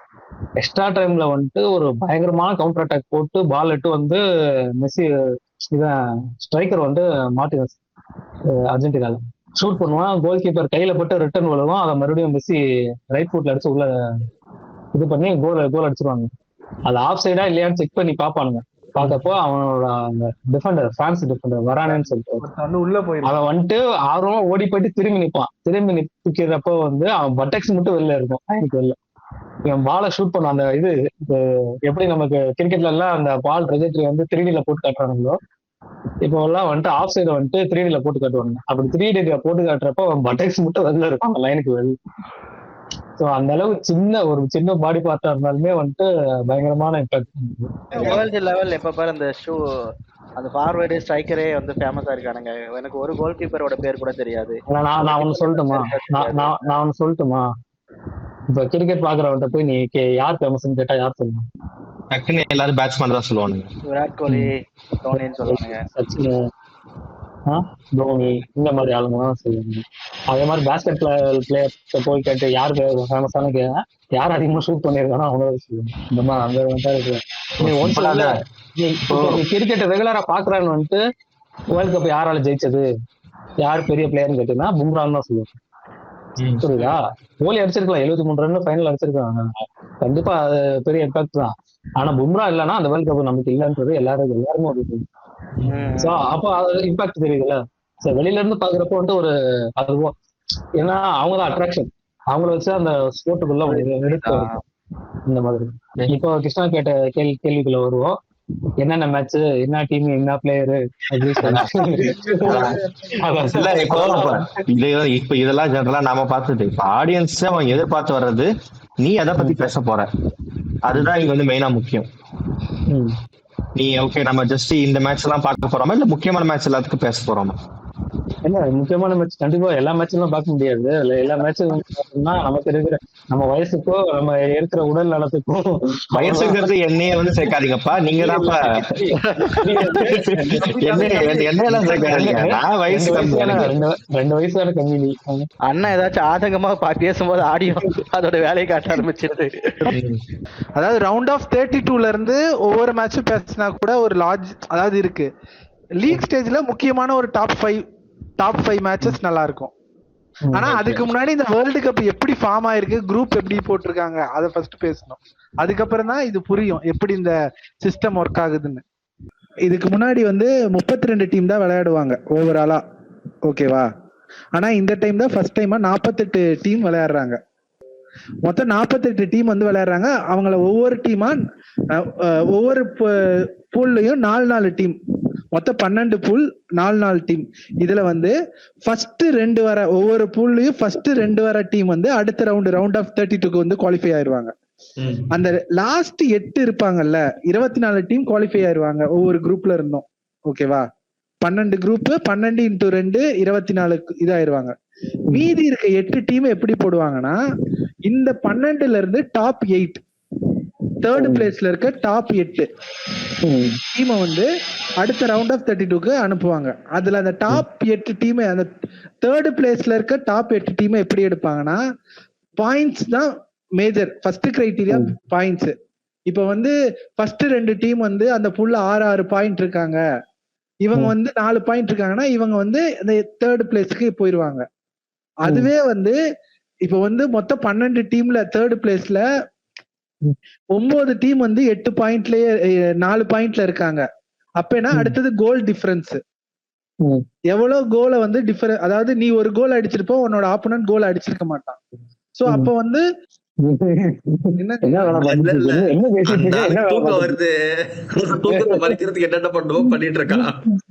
நீங்க பேசுனதுக்கு கை தட்டிட்டு இருந்தேன், அதுக்கு பார்த்து சொல்லிட்டு இருக்கானுங்க. சொல்லுங்க.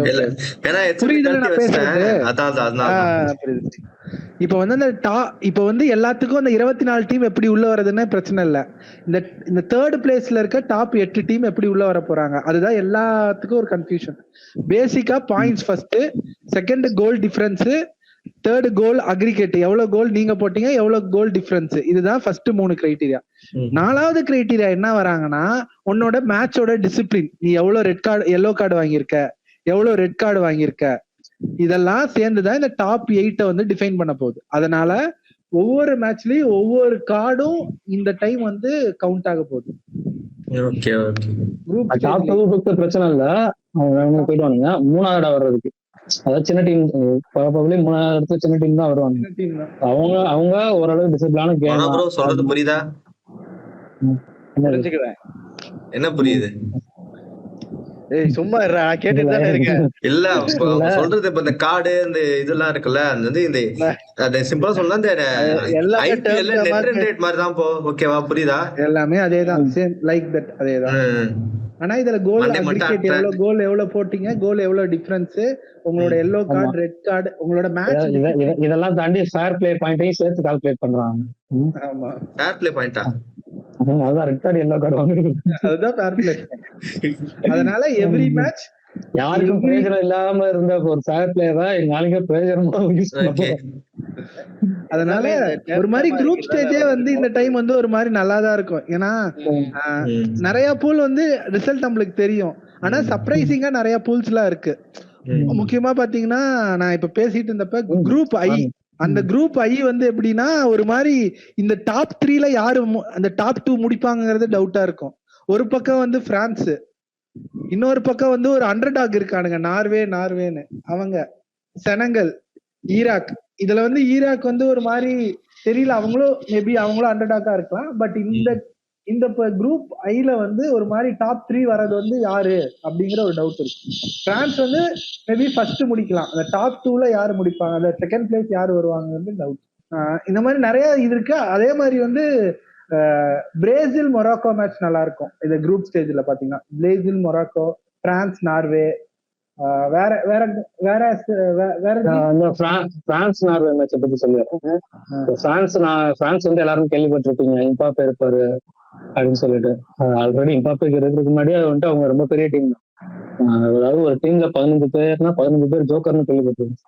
15 பேருமே சூப்பர் ஸ்டாரா இருக்கீங்க அப்படின்னா அதுக்கு எக்ஸாம்பிள் பிரான்ஸ் தான். ப்ரோ ஸ்பெயின் இருக்கு ப்ரோ, இருக்கு ப்ரோ, இல்லன்னா சொல்லல. என்னன்னா பிரான்ஸை பொறுத்த வரைக்கும் அந்த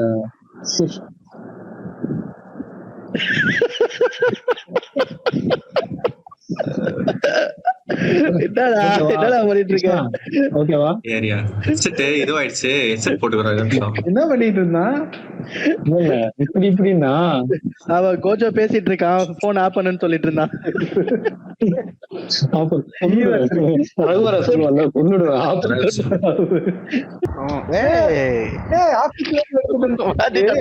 இல்ல மாட்டிட்டான் கடைசி 5 நிமிஷத்துல தோனி பேட மாற்ற மாதிரி. பிரான்ஸ் வந்துட்டு ஒட்டுமொத்தமாவே சூப்பர் ஸ்டார். அது இப்போ மட்டும் ஹிஸ்டரியிலே முன்னாடி இருந்தே வந்துட்டு அவங்க வந்து ரொம்ப பெரிய டீம் பிரான்ஸ். அவங்களுக்கு நார்வேக்கும் என்ன அவ்வளவு பெரிய, நார்வே வந்து அவ்வளவு பெரிய டீமா அப்படின்னு கேட்டா, நார்வேல அவ்வளவு பெரிய டீம்னு கேட்டா கண்டிப்பா பிரான்ஸ் அளவுக்கு பெரிய டீம் கிடையாது. ஆனா என்னன்னா அங்க இருக்கிற பிளேயர் வந்துட்டு எக்ஸாக்ட் ரைவல். அதாவது இப்போ கரண்ட் எப்படி முன்னாடி ஜென்ரேஷன்ல மெஸ்ஸி ரொனால்டோ அந்த மாதிரி ஒரு மெஸ்ஸி ரொனால்டோ நெய்மர் அந்த மாதிரி ஒரு ஸ்டார்டம் பண்ணிட்டோம். இப்ப கரண்ட் ஜென்ரேஷன்ல இம்பாப்பேக்கு டைரக்ட் ரைவல் வந்துட்டு ஹாலண்டு தான். எல்லாமே இப்ப புதுசா நம்ம அர்லிங் ஹாலண்டுன்னு சொல்றோம். ரொம்ப உயரமா இருக்கும் பாக்க. அந்த வைக்கிங்ஸ் மலமாடு மாதிரி இருக்கும். பயங்கர சாரி ஆதவர்ஜுனா கண்ணா மாதிரி இருப்பாரு. சாரி ப்ரோ,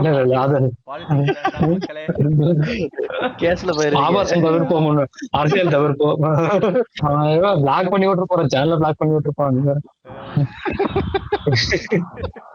என்ன நார்வே வந்துட்டு இந்த வைக்கிங் சீரீஸ் பாத்தீங்கன்னா தெரியும். அது அந்த அந்த ஸ்காட்லாந்து அந்த ஏரியாவில் நடக்கிறது தான் எக்ஸாக்ட். இப்போ ஒரு வீடியோ கூட இருக்கும், நான் அனுப்புறேன். ஃப்ரெண்ட்லி ஆடினானுங்கன்னா சாண்ட் பண்ணுவானுங்க. ஃபுட்பால் ஃபேன்ஸ்ல இருக்கிற பெரிய இம்ப்ரெஷன் அதுதான். கிரிக்கெட்டை விட ஒவ்வொரு டீமும் தனித்தனியா வித்தியாசமான சாண்டிங் வச்சிருப்பாங்க. அப்படியே அலறும் ஸ்டேடியமே வந்துட்டு. மொராக்கோ ஃபேன்ஸ் வந்துட்டு கிளாப் பண்ணுவாங்க, தலைக்கு மேல வந்துட்டு ஹூ அப்படின்னு சொல்லிட்டு ஒரு கிளாப் பண்ணுவாங்க. ஒட்டுமொத்த ஸ்டேடியமும் ஒரே அந்த சவுண்டோட கிளாப் பண்றது வந்துட்டு ஆப்போசிட் பிளேயருக்கெல்லாம் வந்துட்டு ஒரு சில்னஸ் கிரியேட் பண்ணிடும், ஒரு பயத்தை கிரியேட் பண்ணி. இவனுங்க நார்வே வந்துட்டு இப்போ முந்தானத்து நடந்த ஃப்ரெண்ட்லி மேட்ச் என்ன பண்ணாங்கன்னா, அவங்க அந்த போட்ல ரோ பண்றதா அவங்களோட பெரிய சிக்னேச்சர் மாதிரி. அது அந்த இதை வந்துட்டு ஸ்டேடியத்துல பண்ணானுங்க ஒட்டு மொத்தமா. அந்த வீடியோ அனுப்புறேன், பாத்தீங்கன்னா பிள்ளைக்கும் என்னடா இப்படிலாம் பண்றானுன்னு சொல்லிட்டு. அதனால வந்துட்டு என்னன்னா அவங்களுக்கு வந்து இந்த டீம் ஒரு வெறும் ஹாலண்டு மட்டும் இல்லாம இந்த டீம் மேல ஒரு பெரிய நம்பிக்கை இருக்கு. கண்டிப்பா அவங்க ஃபைட் பேக் பண்ணுவாங்க குரூப் ஸ்டேஜ்ல எதுலயுமே தோக்கல. அதாவது குவாலிஃபயர் 28 வருஷத்துக்கு அப்புறம் வந்து செலக்ட் ஆகுறாங்க FIFA ஃபைனல் இந்த வேர்ல்டு கப்.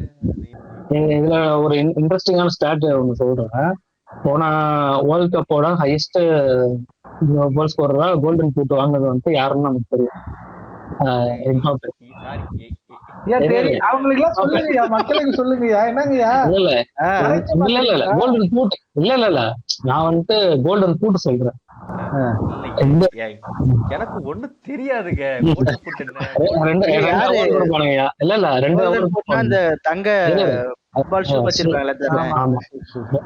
ரெண்டு அவார்டு கொடுப்பானுங்க ஃபைனல் மேட்ச் அப்போ. ஒன்னு கோல்டன் பூட், இன்னொன்னு வந்து கோல்டன் பால். கோல்டன் பூட் வந்து அதிக கோல் அடிச்ச பிளேயருக்கு வந்து கொடுப்பாங்க. கோல்டன் பால் வந்து ஓவரால் யாரு ஃபர்ஸ்ட் பெர்ஃபார்ம் பண்ணிருக்காங்க இன்டர் டோர்னமெண்ட். 8 கோல் அடிச்சு இம்பாப்பே வந்துட்டு ஃபைனல் வந்துட்டு 3 கோல் அடிச்சு 8 கோல் அடிச்சு வந்துட்டு இது பண்ணா, மெஸ்ஸி வந்துட்டு 7 கோல் அடிச்சு. ஆனா இதை விட இன்னொரு முக்கியமான விஷயம் என்னன்னா, ஹாலண்ட் வந்துட்டு ஆடவே குரூப் ஸ்டேஜோடய போயிட்டாங்க வேர்ல்ட் கப். போன டைம் குரூப் ஸ்டேஜ் இதுல சாரி குரூப் ஸ்டேஜே வரல, குவாலிஃபயர் ஆகல. குவாலிஃபயர்ஸ் ஆடிட்டு மெயின் டோர்னமெண்ட்டுக்கே வரல, அப்படியே வெளில போயிட்டாங்க. அவங்க குவாலிஃபயர்ஸ்லயும் வந்துட்டு அவன் மொத்தம் 11 கோல் அடிச்சிருந்தான். இதுல ஒரே மேட்ச்ல 9 கோல் அடிச்சிருந்தான். ஒரே மேட்ச்ல 9 கோல் ஒரே மேட்ச்ல 9 கோல் அடிச்சிருந்தான். ஓவராலா பார்த்தா கோல்டன் பூட் வந்து அவனுக்கு கொடுத்துருக்கணும். அந்த 9 கோல் பிரிச்சு 3 அடிச்சுனா கூட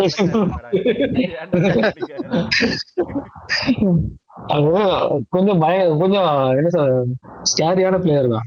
சும்மா ஹாலண்ட் போட்டு பாருங்க தலைவன் எப்படி இருப்பாங்க. மேன்சி பிளேயர், மேன் சிட்டி. இதுல அந்த டேபிள்ல என்னன்னா, இந்த டீம் இந்த 2 டீமும் இப்ப ரைவல் பண்ண போகுது. இதுல ஹைலைட் இன்னொரு ஹைலைட் என்னன்னா, மூணாவதா ஒருத்தர் இருப்பா அப்படின்ற மாதிரி ஆப்பிரிக்காவோட சாம்பியன்ஸ். ஆமா, செனகல்னு சொல்லிட்டு சாடியோ மேனன்னு சொல்லிட்டு ஏமாத்தி டிராஃபி பண்ணிட்டானுங்க. நீ யோசிச்சு பாரு, நீ ஒரு டோர்னமெண்ட் ஆடி ஜெயிச்சு முடிச்சுட்ட, ஒரு 2 மாசம் கழிச்சு கேஸ் போட்டு இந்த டோர்னமெண்ட்ல வின்னர் அவர் இல்ல இன்னொருத்தர் சொல்லி டிராஃபியை கொடுக்கலான்னு கேட்டா எப்படி அதனால கப் எனக்கு தான் சொந்தம் வாங்கிட்டு போயிட்டாங்களா? நிஜமாவே பண்ணானுங்கயா, ரொம்ப இல்ல, ஒரு 3 மாசத்துக்கு முன்னாடி தான் பண்ணாங்க, மாசம் தான் பண்ணாங்க நிஜமாவே. ஆனா லாஸ்ட் டைம் சப்போர்ட் இருந்துச்சு. பிரேசில் போர்ச்சுகல் எல்லாம் வீட்டுக்கு அனுப்பிச்சு அதோட பேர் அப்படியே கெடுத்துக்கிட்டானுங்க. போன வேர்ல்ட் கப்போட அண்டர் டாக் வந்துட்டு அவனுக்குதான், மொராக்கோ தான். யாருமே வந்துட்டு அவ்வளவு தூரம் வந்துட்டு மொராக்கோ வந்துட்டு நல்லா பெர்ஃபார்ம் பண்ணுவாங்க அப்பெல்லாம் வந்துட்டு யாருமே யோசிக்க வந்து தூக்கி போட்டு சாத்த ராயம் தான். நாம அடிச்சு வந்துட்டானுங்க, செமிஃபைனல் வரைக்கும் வந்துட்டானுங்க, யாருமே எதிர்பார்க்கல. ஏன்னா ரொனால்டோ வீட்டுக்கு அனுப்பிச்சு விட்டது அவனுங்கதான்.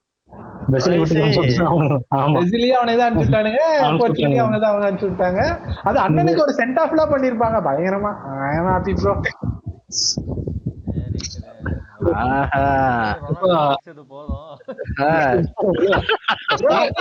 நேத்து ஒரு மேட்ச் ப்ரோ, அல்ஜீரியா கூட நைஜீரியா கூட நீங்க போய் ஹைலைட்ஸ் பாத்துட்டாங்க ப்ரோ. அதுக்கப்புறம் நாங்க எல்லாம் பேசுறது ரைட்டா தப்பானு இளைஞர்களுக்கு வழி விடுறது எல்லாத்தையும் கத்து கொடுத்துட்டு இருக்கீங்க. பாருங்க, நாங்க சொல்றது ஒண்ணுதான், இளைஞர்களுக்கு வழி விடுங்க, அது எல்லாத்துலயும் சரி. அவர் இப்ப மறைமுக தோனியை வந்து அட்டாக் பண்றாரு.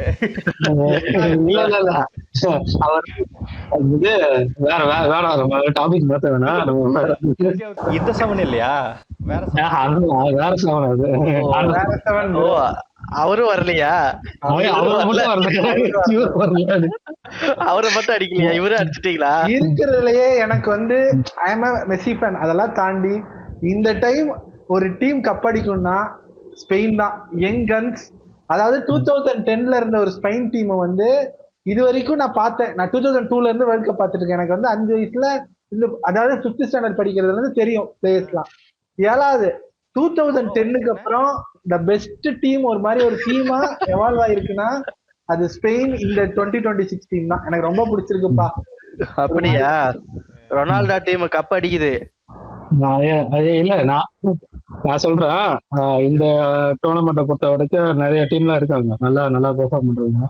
எனக்கு நான் ஃபுட்பால் வந்து 2010ல வந்து பார்த்துருக்கேன். எனக்கு என்னன்னா, ஃபுட்பால்ல வந்து ஜெயிக்கிறாங்க, டிராஃபி வின் பண்றாங்கன்றதுலாம் ரெண்டாது. அந்த டோர்னமெண்ட்ல வந்து ஒரு பயங்கரமான ஒரு பெர்ஃபார்மன்ஸ் போட்டு இம்ப்ரெஸ் பண்ணிருக்காங்க ஒரு செட் ஆஃப் ஃபேன்ஸ் வந்து. எனக்கு அந்த வகையில வந்துட்டு சவுத் கொரியா, ஜப்பான், இவங்க எல்லாம் வந்துட்டு அந்த லிஸ்ட்ல ஜப்பான் எங்க தாய்நாடு, அதை ஜெயிச்சா எனக்கு ரொம்ப சந்தோஷப்படுவேன். ஜப்பானோட நேஷனல் ஆத்தமே வந்து இந்த அட்டாக் அண்ட் டைட்டன் வீடியோ போட்டு எடிட் பண்ணலாம்னு இருக்கேன். என்னன்னா, சவுத் கொரியா ஏன் சொல்றேன், ஜப்பான் வந்துட்டு நிறைய பேர் ஃபாலோ பண்ணிருப்பாங்க. சவுத் கொரியா ஏன் சொல்றேன்னா, சவுத் கொரியால வந்துட்டு முன்னாடி வந்துட்டு அவ்வளவு பெரிய டீம் கிடையாது. ஏசியால வந்துட்டு போன FIFA வேர்ல்ட் கப்ல நான் கொரியா அப்புறம் வந்து ஜப்பான் மேட்ச்லாம் பார்த்துட்டு நல்லா தான் ஆடிட்டு இருந்தாங்க. 2014 வேர்ல்ட் கப் வினர் வந்துட்டு ஜெர்மன். 2018 வந்துட்டு அந்த கொரியா வந்துட்டு ஜெர்மனுக்கு அகேன்ஸ்டா விளையாடு. அதாவது இது என்ன சொல்லுங்க கரண்ட் டிஃபெண்டிங் சாம்பியன். அந்த ஜெர்மனி டீம்ன்றது வந்துட்டு எப்படி அந்த வேர்ட் எல்லாம் யூஸ் பண்ணக்கூடாது. முன்னாடி ஜெர்மனியோட பெரியவர் ஒருத்தர் இருந்தா தெரியுமா, அவர் கீழே வேலை பார்த்து அவர் கீழே வேலை பார்த்தா என்ன ஒரு டிசிப்ளின்ல இருப்பானுங்களோ அந்த ஒரு டிசிப்ளின்ல இருக்கிற டீம். எல்லாருமே வந்து மொத்த பிளேயர்ஸ். அவனுங்கள ஒரு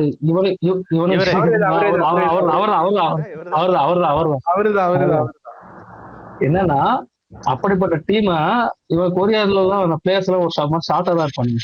நான் பாக்குறேன் எல்லாம் இந்த எல்லாரும் மூஞ்சியும் ஒரே மாதிரி இருக்கு, எல்லாரும் ஹேர் ஸ்டைலும் ஒரே மாதிரி இருக்கு, எல்லாம் ஒரே மாதிரியே இருக்கு. பேரு பார்த்தா கிம்மு கிம்மு கிம்முன்னு தான் இருக்கும், எல்லாரும் பேரும் கிம்மு கிம்முன்னு தான் இருக்கும். இந்த டீம் வச்சுட்டு ஒருத்தன் ஆமா இந்த டீம் வச்சுட்டு ஒருத்தன் 2-0 தூக்கி சாத்துறான். ஜெயிச்சிட்டானா? ஆமா 2-0 ஜெயிச்சது மட்டும் இல்ல, அவனால குரூப் ஸ்டேஜ்ல அனுப்பிச்சு விட்டானுங்க ஜெர்மனிய வீட்டுக்கு. போன வேர்ல்ட் கப்ல குரூப் ஸ்டேஜ்ல போர்ச்சுகல் அகைன்ஸ்ட் தான் கடைசி மேட்ச்.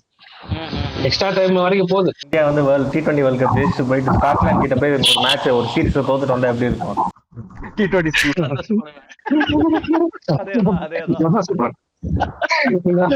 என்னன்னா போன போர்ச்சுகல் அகைன்ஸ்டாவும் அதே மாதிரிதான் லாஸ்ட் குரூப் ஸ்டேஜோட கடைசி மேட்ச் அது.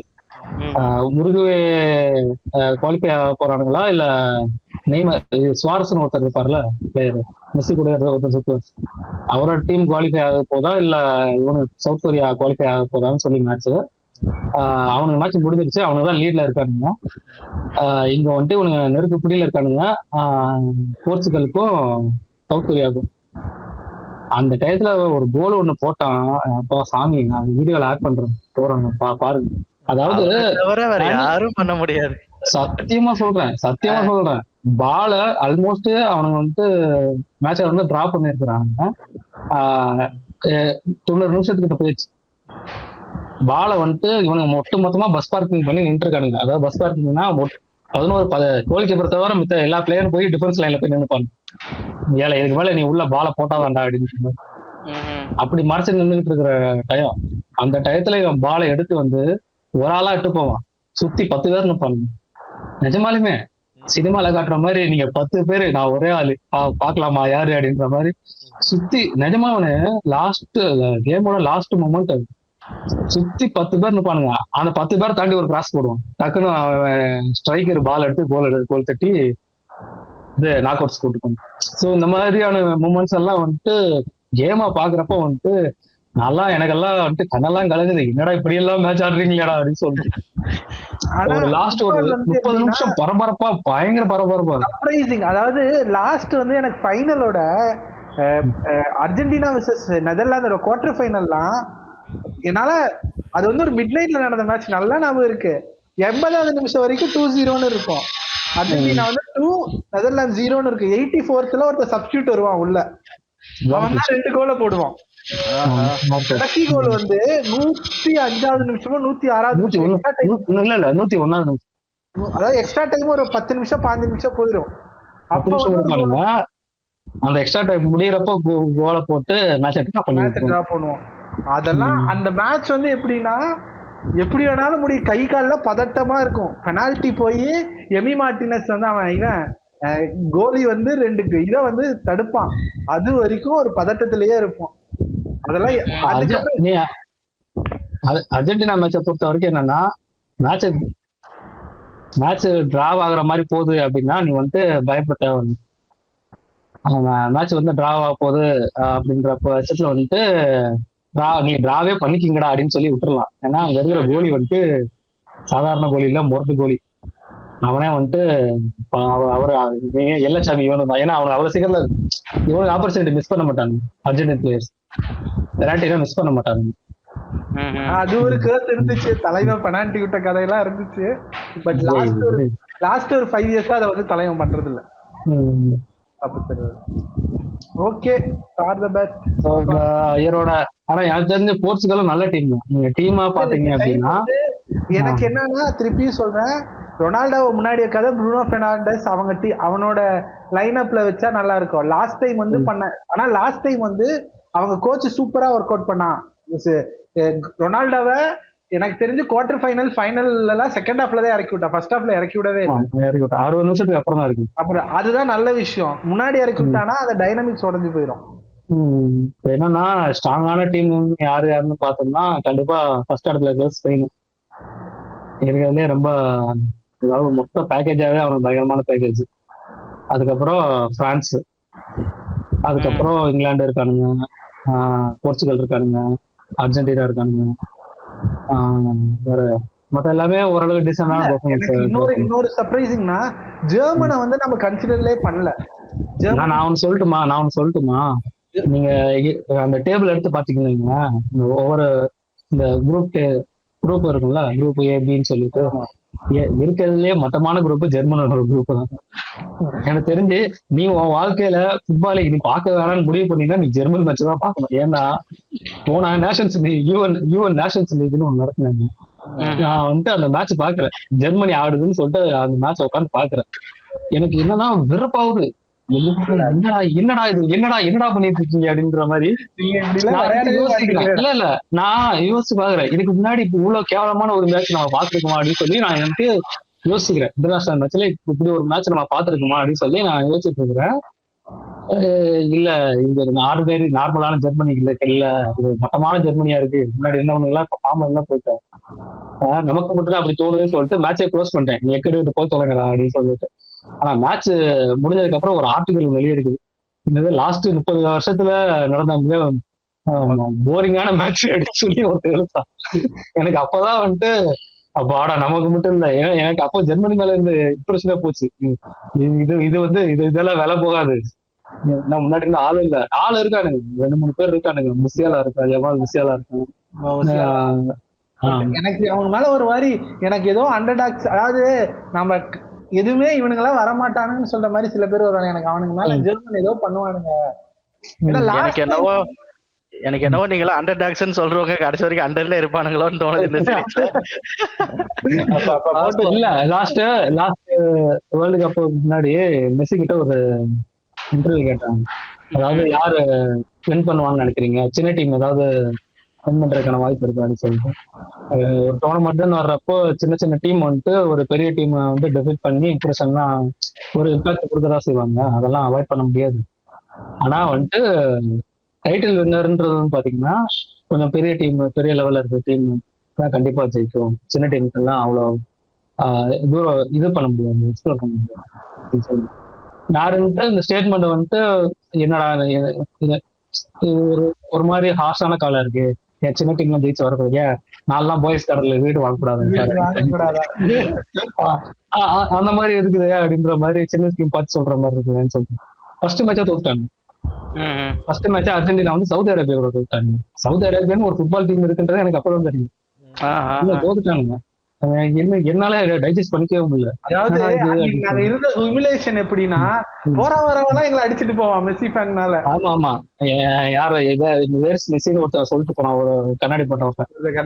அது வந்து ரியலி ஹியூமிலேஷன். ஏன்னா சவுதி அரேபியா வந்து ஒரு பெரிய டீம் இல்ல, எதுவுமே இல்ல. ஆனா என்னன்னா எங்களுக்கு ஒரு நம்பிக்கைனா 2010 இதே மாதிரி ஒரு சிச்சுவேஷன் நடக்கும். என்னன்னா ஸ்பெயின் வந்து அவங்களோட ஃபர்ஸ்ட் மேட்ச்ல வந்து சுவிட்சர்லாந்து கூட தோப்பானுங்க 1-0. அப்பயும் என்னன்னா ஸ்பெயின் தான் வேர்ல்ட் கப் வின்னிங்ஸ் ஃபேவரட்ஸ். ஏன்னா 2008 வந்து யூரோ ஜெயிச்சிருப்பானுங்க, இவங்கதான் வருவாங்கன்னு எல்லாமே. ஆனா ஃபர்ஸ்ட் மேட்ச் அவனை தோத்தவொன்னு நான் முதலுக்கு வந்து என் ஃப்ரெண்டை கலாச்சேன்.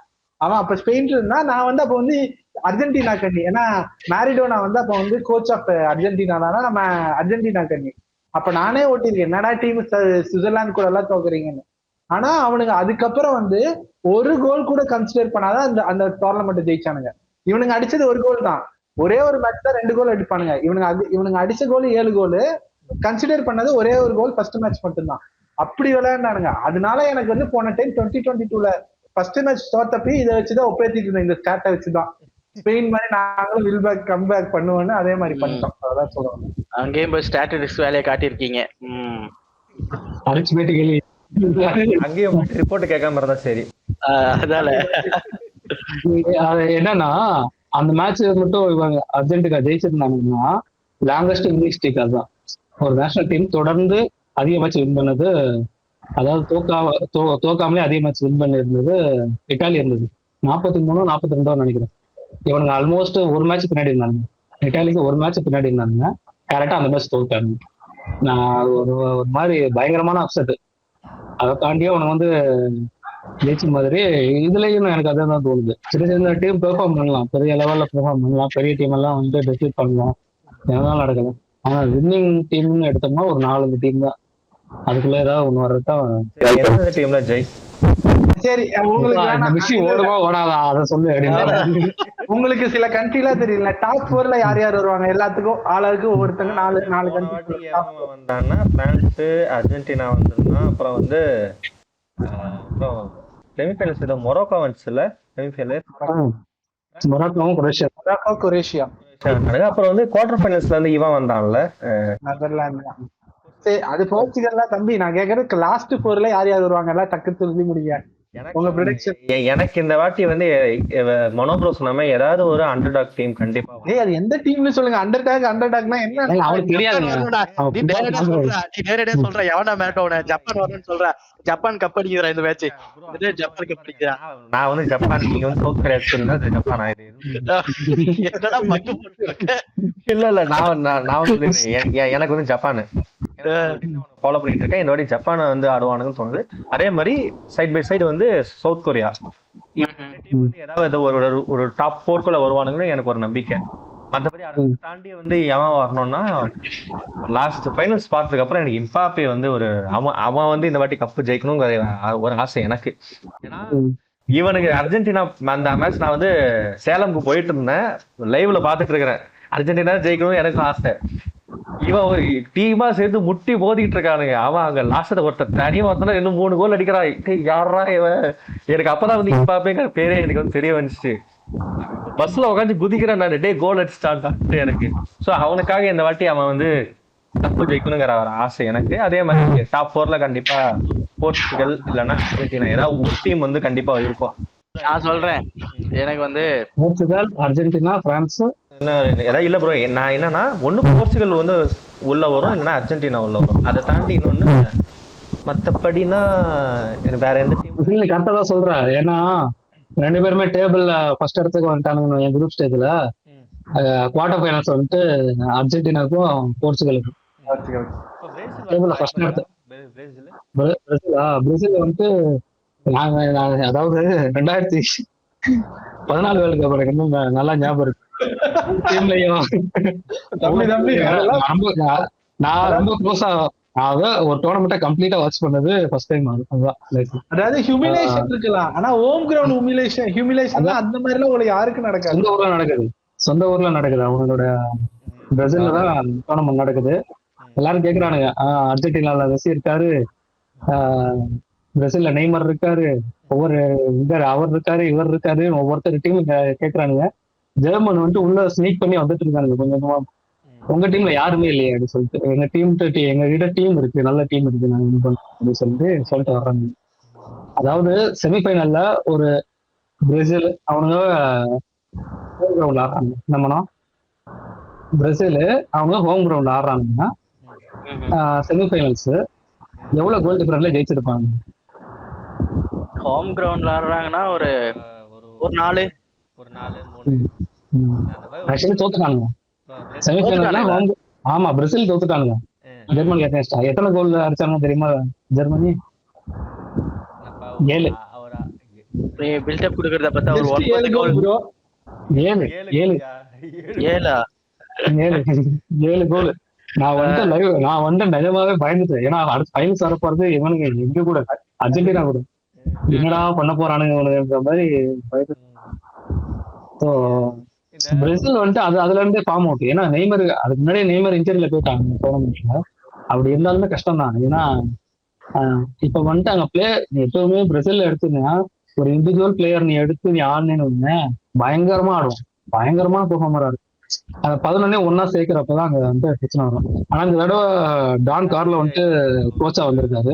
இல்ல இந்த பேராண்மை படத்துல ஒரு டயலாக் ஒன்று வரும், யானைங்க வந்து கூட்டமா இருந்தா பிரச்சனை கிடையாது, தனியா இருந்தா. இப்ப என்னன்னா ஃபார்மர் ரியல் மேட்ரிட்டோட கோச் டான் கார்லோன்னு சொல்லிட்டு ஒருத்தர், அதனாலதான் வந்துட்டு பிரேசிலோட கோச்சா போட்டிருக்காங்க. அதனாலதான் வந்துட்டு டீம் வந்து ஒரு மாதிரி டிசிப்ளின் பண்ணி எட்டு போவாருன்னு நம்புறோம். நிறைய நல்ல பிளேயர்ஸ் எல்லாம் இருக்கானுங்க, வினிசியஸ் ஜூனியர், நெய்மர், ரஃபீனியா. அந்த டாப் 3 வந்துட்டு முன்னாடி நிக்கிற 3மே வந்துட்டு ரொம்ப கொடூரமான அட்டாக், கண்ணபின்னமான அட்டாக் பண்றாங்க. ஆனா டிராஃபியை வின் பண்ணக்கூடிய அளவுக்கு பொட்டன்ஷியல் ஸ்ட்ராட்டஜியே இருக்கும். ஆனா பொட்டன்ஷியல் இருக்கான்னு கேட்டா டவுட். மொராக்கோ அவங்க என்னத்துக்காகவே நாசமா போகணும்னு நான் வேண்டிக்கிறேன். அதான்யா டோர்னமெண்ட்ல தோத்துட்டாருங்க. தோத்த டீம் மேல கேஸ் போட்டு நான் தான் ஜெயிச்சேன், டிராஃபியை கூட ஏன் எதனால குடுத்துட்டானுங்க இவனுங்களும் பாரு ஜெயிச்சுட்டு. இல்ல இவனுக்கு கொடுக்கலையே, இவங்க எங்க அவனுங்க டிராஃபி எடுத்து போயிட்டு இவனுக்கு கேஸ் போட்டு இந்த மாதிரி டிராஃபியை கொடுக்கணும் அப்படின்னு சொல்லி பீப்பால இருந்து கமெண்ட் வருது, மெயில் வருது. அந்த மாதிரி நம்ம ஆளுங்க என்ன பண்ணாங்க தெரியுமா, டிராஃபி எடுத்து போய் மிலிட்டரி பேஸ்ல வச்சு போட்டோ போட்டாங்க. வேணா வந்து எடுத்துக்கோ, மிலிட்டரி பேஸ்ல மிலிட்டரி கூட நிக்கிற மாதிரி வேணா வந்து எடுத்துக்கோ அப்படின்னு. FIFA ஏன்டா கப்ப திருப்பி கொடுக்கன்னு சொன்னானுங்க. ஓடுனது அந்த கால் தானே சொல்லிருக்கணும்ல.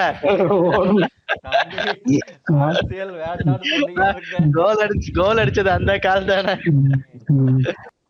எனக்கு வந்து பிரேசில், ஸ்பெயின், போர்ச்சுகல் அண்ட் என் தாய்நாடு ஜப்பான். Brazil, Portugal, Spain. சரி ஓகே, நீங்க உங்க 2 பேருக்கு அர்ஜென்டினா தவிர வேற ஏதாவது 4 டீம் சொல்லுங்க. நான் வந்து எனக்கு அர்ஜென்டினாலேயே டவுட் இருக்கு, அவங்க டாப் 4 வருவாங்களாங்கிற ஒரு டவுட் இருக்கு. நான் என்னோட ஃபேவரட்ஸ் வந்து ஸ்பெயின், பிரான்ஸ், இங்கிலாந்து. அண்டர்டாக்ஸ் வந்து நான் வந்து நார்வே வருமோ, எனக்கு வந்து நார்வே மேல ஒரு நம்பிக்கை இருக்கு. நார்வே. எனக்கு வந்துட்டு ஸ்பெயின், பிரான்ஸ் கண்டிப்பா வந்துருவாங்கன்னு தோணுது. அர்ஜென்டினா கண்டிப்பா. இல்ல இல்ல நான் சொல்றத சொல்லிடுறேன், அர்ஜென்டினா கண்டிப்பா டாப் 4ல வர்றதுக்கான வாய்ப்பு இருக்கு. அண்டர் டாக்ஸா யார் இருப்பாங்கன்னா எனக்கு தெரிஞ்சு ரொம்ப கஷ்டம். ஏன்னா நம்ம யாரை நினைக்கிறோமோ கண்டிப்பா அவனை ஆட மாட்டாங்க. எனக்கு நார்வே அதனால ஒரு இது, எனக்கு ஜப்பான், சவுத் கொரியா மேல ஒரு ரெஸ்பெக்ட் இருக்கு. அவங்க கேம் ரொம்ப டெடிகேட்டிவா ஆடுற விதா வந்து ரொம்ப பிடிக்கும். ஆமா,